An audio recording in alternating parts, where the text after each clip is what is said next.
There's a trail in the Appalachian Mountains that doesn't exist on any map. No signs, no markers, nothing official. But locals whisper about it. They say everyone who walks it comes back changed. One man disappeared for 3 years after completing it. When he returned, he left behind a single message.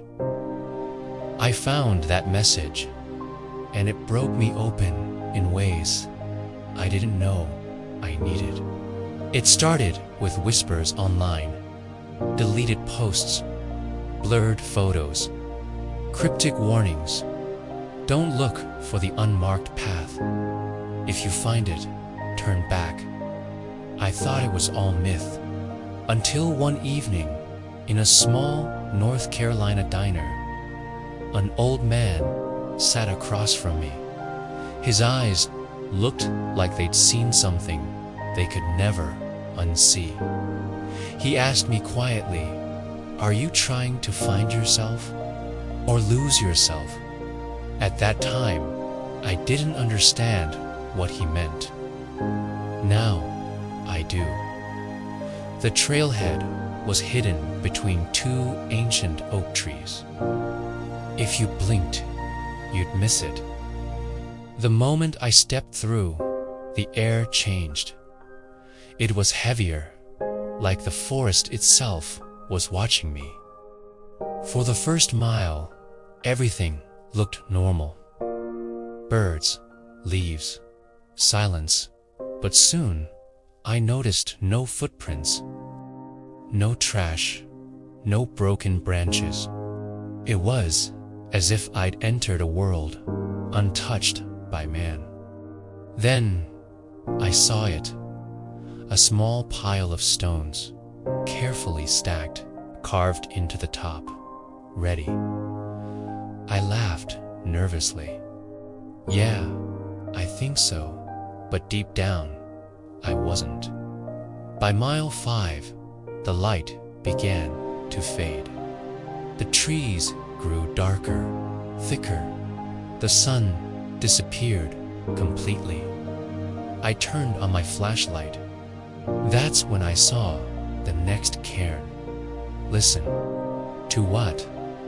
The forest was dead silent, until I heard faint whispers, not from around me, from inside me.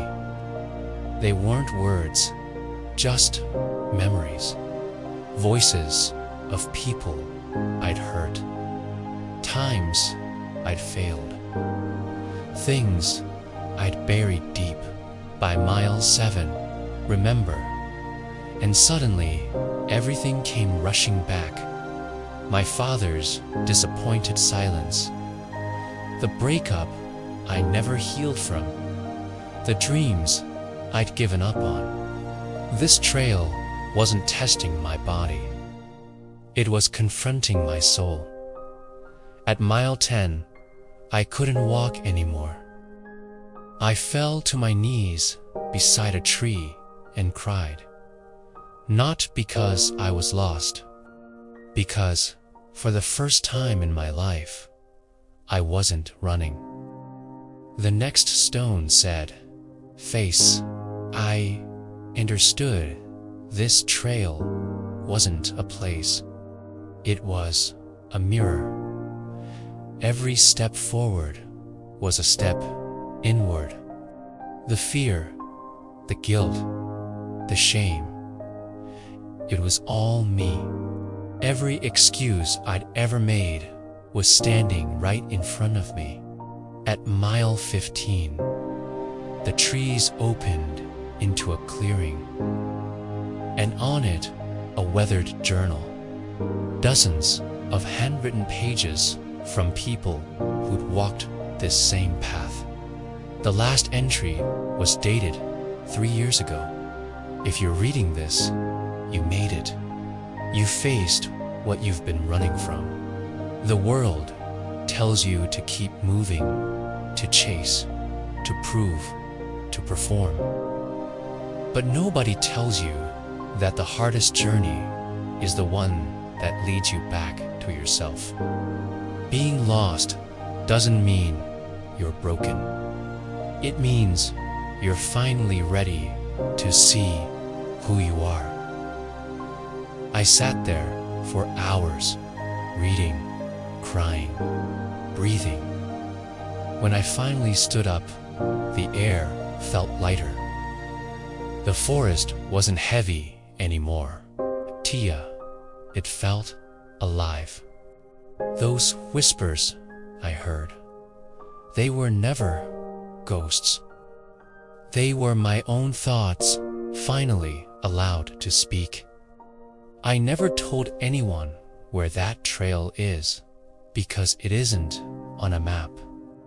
It's in every choice you avoid, every truth you silence, every dream you bury. Most people stay on safe roads, the ones with signs and directions. But the real growth happens on the unmarked paths, because those trails don't lead you somewhere new. They lead you somewhere true.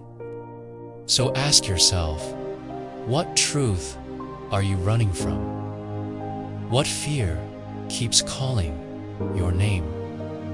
That trail, it's waiting, not in the mountains, in you. Are you ready to walk it?